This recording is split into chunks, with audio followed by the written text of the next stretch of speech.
He tried to hit me during labor. My husband snapped and his father lost everything. The first time I met Richard, my future father-in-law, he told me I looked like the kind of woman who would ruin a man's life. I was 23. Ethan and I had been dating for about 8 months, and he brought me home to meet his parents in Tulsa. I expected awkward small talk, maybe a passive-aggressive comment about my job. What I got instead was a hard stare, a scotch-filled glass, and that sentence, delivered deadpan, like he was reading my horoscope. I laughed. Nervously. He didn't. Ethan squeezed my hand under the table, but I could feel his whole body tighten.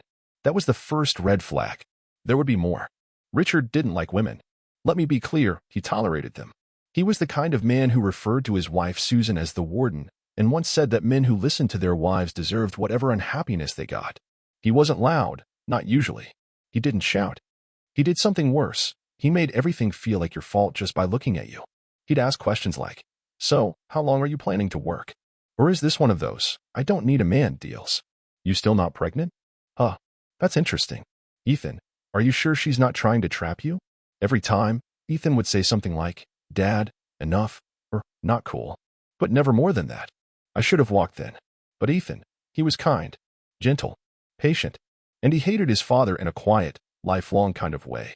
The thing is, Susan, Ethan's mom, never said a word.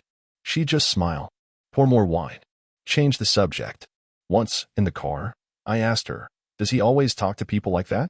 She stared out the window. "It's better than when he's quiet." Before we go further, don't forget to like this story, hit subscribe, and tap the bell so you don't miss what happens next. That chilled me. But I still stayed. Because that's what women are taught to do. Endure. Explain. Forgive. Until we break. Fast forward 2 years. Ethan and I are married. I'm pregnant. We moved to a small house across town to get some distance. Susan visits sometimes. Richard doesn't. Thank God. Or he didn't, until the baby shower. He showed up uninvited. Walked in like it was his event. Didn't even bring a gift. He gave me a look and said, carrying wide, "Must be a girl. Girls always steal from their mothers." People laughed, awkwardly. I didn't. I walked into the kitchen, locked the door, and cried over a bowl of potato salad. Ethan told him to leave after that. But that was the moment I knew he wasn't done with me. At 7 months pregnant, I started having false contractions.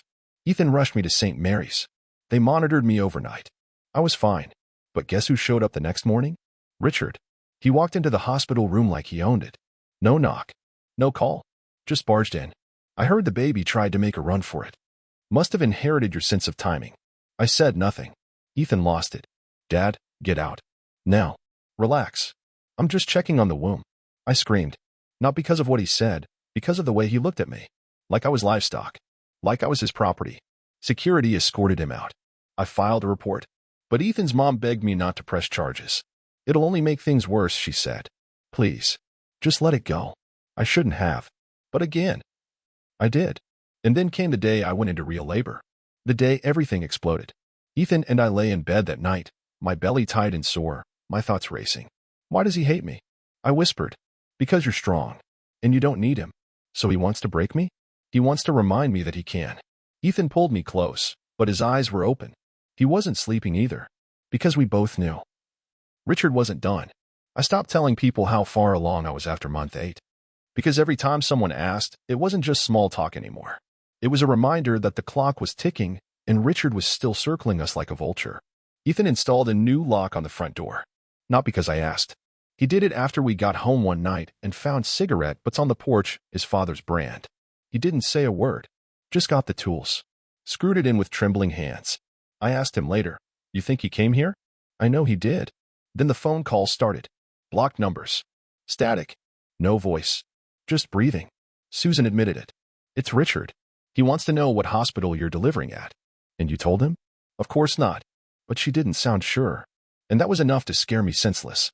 We switched hospitals. St. Mary's to Riverside General. Across the city. Different staff. No shared files unless requested. We told no one but Mia, my sister. She was going to be my support person in case Ethan needed to step out. I changed my phone number. Blocked every burner Richard might have had. Did everything short of witness protection. But still, I didn't feel safe. Because he didn't need a phone call. He just needed a door. 2 weeks before my due date, Susan showed up. No call. Just knocked. I opened the door, and she looked like she hadn't slept in a week. "He's not well," she said. "You think I care? He keeps saying the baby isn't real, that you're faking it to trap Ethan." I laughed. Loud. "Trap him? I married him. I sleep next to him. I pay half the mortgage." "I know," she whispered. "But Richard, he's spiraling." I should have slammed the door. But instead, I let her in. She sat on the edge of the couch like she was afraid it would collapse. "When Ethan was 6, she said, Richard threw his hamster against the wall because it kept squeaking. Said it was weak. Ethan buried it in the backyard in a cereal box." I stared.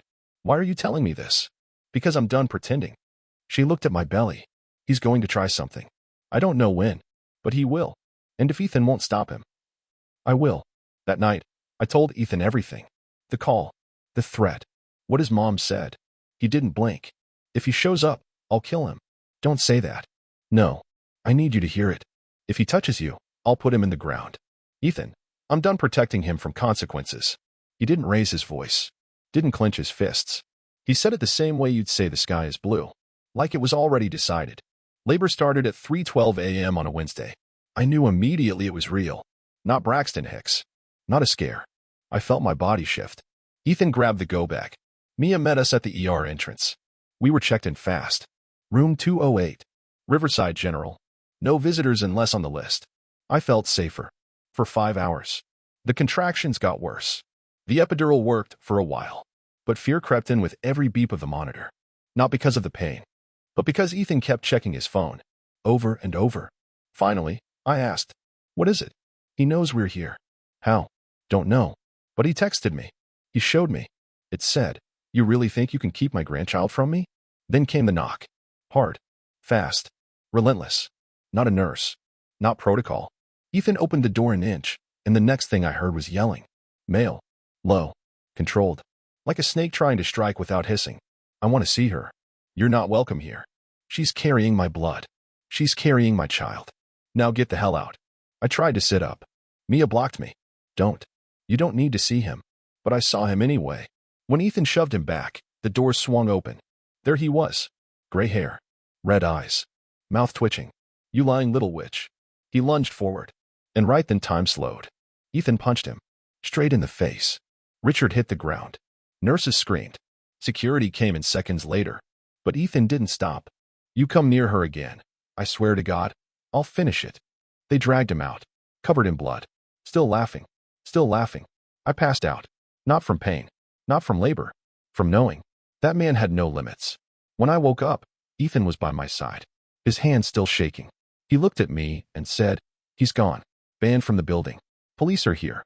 Are they taking you?" "No. They saw everything. He's being charged." I exhaled. For the first time in months. But it wasn't over. Because that man didn't know how to stop. Not when it mattered. Not when it was too late. And he still had one more trick left to play. The hospital room was still spinning when I opened my eyes again. I could hear a heart monitor. Not mine. The baby's. She was here. Grace. 6 pounds, 11 ounces. Safe. Breathing. Perfect. Mia was holding her, whispering. Ethan stood near the door, arms crossed, like a soldier still waiting for the next wave. "Is he gone?" I asked. Ethan didn't look at me. He just nodded once. For now. They didn't arrest Richard that night. Apparently, he was taken to the ER for a busted nose and possible concussion. When police questioned him, he claimed Ethan attacked him unprovoked. Said I was screaming at the staff, and Ethan panicked. Said he came to check on his daughter-in-law and was assaulted by a violent son brainwashed by a hormonal woman. We got the report 3 days later. It was full of holes. But the officer told us, "Unless you press charges, this'll go nowhere." I didn't hesitate. File everything. Richard was banned from the hospital. From our home. From seeing Grace. We filed for a restraining order. It was granted temporarily. But then Susan called. She sounded like she was underwater. "He says he's going to fight for visitation." Visitation? "He says he's Grace's blood. He tried to hit me while I was in labor." I know. I'm not defending him. He's not letting this go. Then neither will I. A week later, we came home. Everything looked the same, but felt wrong. I couldn't sleep. Every bump outside sounded like footsteps. Every creak was him. Ethan installed a camera system. Motion lights. New locks. I still didn't feel safe. Then Mia found the dead bird. In our mailbox. Wrapped in newspaper. No note. Just a message. Ethan took the footage to the police. It was blurry. Low quality. But the timing matched Richard's last known location. He was out on medical leave, but not gone. Susan showed up again, in tears this time. He's losing it. He already lost it. He told his lawyer he wants custody. I laughed. Of my child? The one he threatened? He says Ethan's unfit, that you're unstable. We're not even divorced. He's pushing for a hearing. Ethan called the lawyer that night, filed for full protection, not just for me, but for Grace. It got ugly fast. Richard's attorney filed a motion to challenge the restraining order. The court date was set. 3 nights before the hearing, someone cut the power to our house. At 3:17 a.m. All lights off. Camera feed dead. I froze. Ethan grabbed the bat from under the bed. We moved slow. Quiet. He checked every door. Then he found it. Back gate. Wide open. Footprints in the dirt. No break-in. Just fear. Just a message. Next morning, we got a letter. Handwritten. No return address. It read, "You can't erase me. I'll always be in her blood. You think you can lock me out, but she'll grow up knowing I fought for her. You'll never shut me out." That was it. Ethan took Grace and left. For 2 weeks, we stayed in a friend's guest house out of state. Susan knew. She swore not to tell him. We bought a burner phone. Checked the locks every night. Every hour. The hearing came and went. Richard didn't show. His lawyer did. Tried to argue that we were overreacting. That Richard's outbursts were misunderstood concern. The judge didn't buy it. Full order granted. No contact for 5 years. Any attempt equals immediate jail time. We thought it was over. But even silence from a man like Richard feels like a loaded gun. And deep down, I knew. A man who would try to hit his daughter-in-law in the middle of labor wouldn't just fade away. You'd think a restraining order would be enough to stop someone like Richard. It wasn't. It just forced him to get creative. The first shot came through Facebook. Someone created a fake profile using my photo, blurry, low-res, but definitely mine. The name? Grace's real mom. The posts were vague, but loaded. Ethan doesn't even know who the father really is. If they want to keep her from me, I'll take her myself. Blood always wins. The account was deleted within 24 hours. But not before screenshots made their way into local mom groups, former coworkers, and, worst of all, the daycare we just applied to. Yeah, he found it. When I called to follow up on our application, the director paused. "We've had concerns expressed about your family safety situation." Excuse me. There's been talk. Messages. Nothing official. But for the safety of all our kids, we've decided not to move forward. Just like that, my newborn was blacklisted from a building she'd never even entered. Ethan was furious. This isn't harassment anymore. It's war. He went to the police. They said, again, that unless we had proof Richard was behind the account, there was nothing they could do. So we hired a private investigator. Cost more than our monthly mortgage. But within 2 weeks, he had the link, an IP address traced back to a cousin of Richard's in Missouri, someone Ethan hadn't seen in 10 years. Guess who used to live in that cousin's guest room? Meanwhile, Susan started breaking. You could hear it in her voice, like glass under pressure. She called me one night around 1 a.m., whispering, "He thinks he's smarter than all of you. He's wrong. He says he's going to take Grace. Says he'll make sure she never knows you." How would he even? He's talking to a lawyer.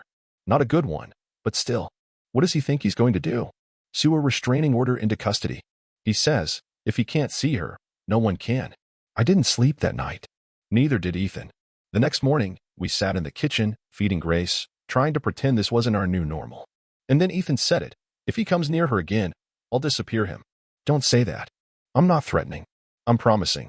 I will not let that man be part of our daughter's life. He's your father. No, he's my past. And I'm cutting it off. Then came the moment I knew we couldn't wait anymore. It was Sunday. Grace had been fussing all afternoon.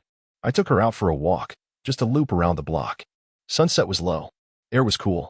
And then, right at the corner, I saw a black sedan. Parked. Engine running. Tinted windows. Didn't think anything at first. Until I passed it, and it moved. Slow. Not driving. Following. I picked up my pace. So did the car. I turned. It turned. I didn't run. I sprinted.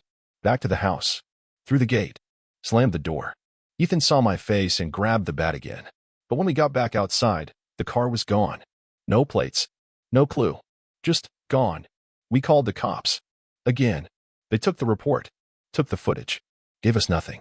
That night, I sat across from Susan in a diner. Just the two of us. She looked like a ghost. I pushed a coffee toward her. This has to stop. I know. He's trying to take her. He always told me if I ever left, he'd find me. Take the kids. Ruin everything. He still has that power? Not anymore. She reached into her purse and handed me a flash drive. What's this? His private folder. Documents. Letters. Recordings. Why are you giving me this? Because I'm finally done protecting a monster. That night, Ethan and I listened to one of the audio files. Richard, talking to someone on the phone. She thinks the court can stop me. They won't even know what hit her. Ethan's soft. He'll bend. Her break. He was planning something bigger. Something we hadn't seen yet. We gave the flash drive to our lawyer the next morning. She smiled like a wolf. This is enough to bury him. What happens now? We go public. You sure? He wants a war? Let's give him one. By the end of the week, Richard's name was on a court bulletin. Protective order upgraded. Permanent. Federal. He was barred from contacting, approaching, or even referencing me or Grace in public forums. The fake account was traced. Suspended. Evidence logged. And Susan? Filed for divorce. After 34 years. That broke him. Not the restraining order. Not the investigation. Not even the failed custody play. It was her. Choosing us. Choosing truth. Choosing freedom. But Richard wasn't just going to disappear. He had one more card to play. And it would nearly destroy everything. I should have felt safe after the order became permanent. I should have exhaled when Susan filed for divorce. But people like Richard don't fall quietly. They explode on the way down and take out everything they can reach. And he was still reaching. 3 weeks after the court order, we found our garage door forced open. Nothing was stolen. Nothing was broken. But one item was gone, Ethan's hunting knife. The one he kept in a lockbox. We reported it. Again, cops said the latch was probably faulty. But we knew better. We felt it in our skin. Then the fire came. 3:41 a.m. Smoke alarm screaming. Flames in the trash bin behind the house. It hadn't spread far, thank God, but it was deliberate. Accelerant confirmed. The fire chief handed us a report that said, bluntly, this was no accident. Security footage? Deleted remotely. We hadn't changed the router password after Susan left. Another mistake. That morning, we packed bags and left. Again, no warning. No notes. Just us and Grace, asleep in her car seat, fleeing a war we didn't start but sure as hell we're going to finish. Ethan didn't cry. He didn't curse. He just drove. 10 hours straight. We crossed state lines. Checked into a place with no reservation under our names. And waited. Susan met us 4 days later. Brought food. Diapers. A burner phone. She handed Ethan an envelope. Inside were scanned copies of Richard's tax filings, fake business records, proof of 2 shell accounts, and a set of threatening letters he sent to a co-worker 3 years ago. I found them in the garage, she said. Why now? Ethan asked. Because he tried to set fire to a house with my granddaughter inside. That was the moment Susan stopped being his wife and became his executioner. Our lawyer took it all, filed the documents, pulled his business records through the IRS, publicly connected him to at least 2 fraudulent investments. 1 week later, boom. News article. Headline, local businessman under federal investigation after domestic violence claims and financial misconduct allegations. His photo. His name. His smirk, frozen in a mugshot. The phone rang that night. Blocked number. Ethan answered. You happy now? You tried to kill us. I tried to save my family. You ungrateful little traitor. You came after my wife. My daughter. You don't have a family anymore. You think they'll believe your side? You think this ends well for you? Ethan didn't scream. Didn't curse. He just said, this ends with you alone. And hung up. 2 days later, Richard was arrested. Not for the fire. No direct proof. But for obstruction, financial crimes, and violating a protection order by using intermediaries. Susan testified against him. So did Ethan. And I did too. Not because I wanted to, but because someone needed to look him in the eyes and say, I survived you. The trial dragged for months. But he lost everything. His company was dissolved. His assets frozen. His name, now synonymous with violence and fraud, removed from every charity board he ever bought his way into. And Grace? She'll never know his voice. Never see his face. Never sit across from him and wonder what that rage feels like when it stares through a child's eyes. But the story doesn't end there. Because monsters don't just disappear. Even when caged. They rot in the minds of the people they hurt. And it takes time, real time, to breathe again. To trust silence. To believe a knock at the door isn't a threat. We're getting there. One day at a time. They called us in April. I was folding baby clothes. Grace was finally napping without making that soft little whimper she used to do when dreaming. I just poured a cup of coffee. Phone buzzed. Unknown number. Tulsa area code. I froze. Answered. The voice on the line was calm, polite, cold. Is this Mrs. Evans? Speaking. This is the Tulsa County Medical Correctional Facility. I'm calling to inform you that Richard Evans has suffered a stroke. He is in critical condition. You're listed as emergency contact by proxy of next of kin relation to Ethan Evans. For a second, I didn't breathe. Why are you calling me? His son is unreachable. We are attempting to notify all associated family. He's not family. Click. Ethan walked in 20 minutes later. I didn't even look up. Just said, your father had a stroke. He stood still for a long time, then took a deep breath. You gonna ask me if I care? No, he nodded. We didn't talk about it for 2 days. Then Susan called. Her voice was soft, numb. He's in hospice now. Okay. He wants to see you. I almost laughed. To what? Ask forgiveness? I don't know. You think he deserves it? Long pause. I think you deserve to say no. I hung up. Ethan didn't even ask. He just shook his head. I'm not walking into that room. Neither am I. But then he did something I didn't expect. He wrote a letter. Didn't show me what was in it. Sealed it. Had it sent through his lawyer. Said it was the last thing he'd ever say to his father. I asked him later, what did you write? He looked me dead in the eye and said, nothing he wanted to hear.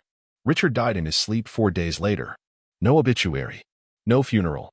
Just an administrative notice from the county that the body would be cremated unless claimed. Susan didn't claim it. Neither did Ethan. We sat on the porch the day the notice came. Grace was crawling in the grass, giggling at dandelions. Jenna, my sister, had just left with groceries. The air smelled like spring.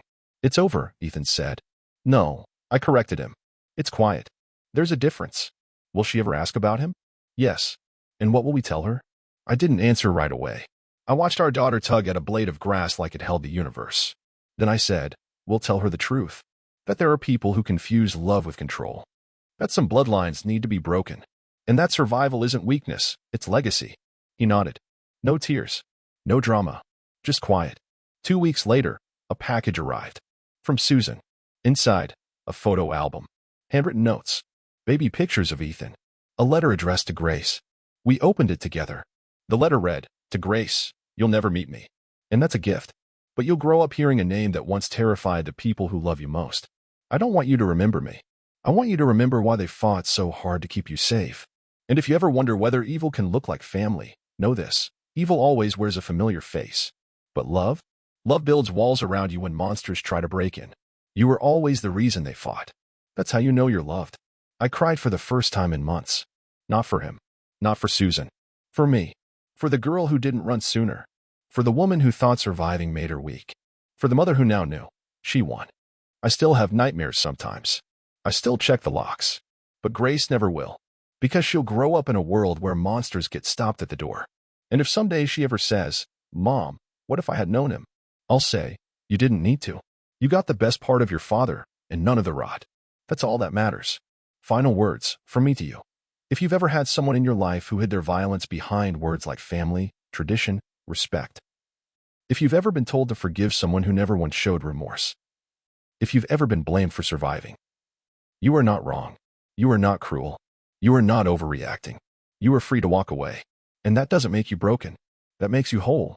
Subscribe for more stories where silence is broken. Share this with someone still scared to speak and tell me, have you ever had to protect your child from someone they were told to love?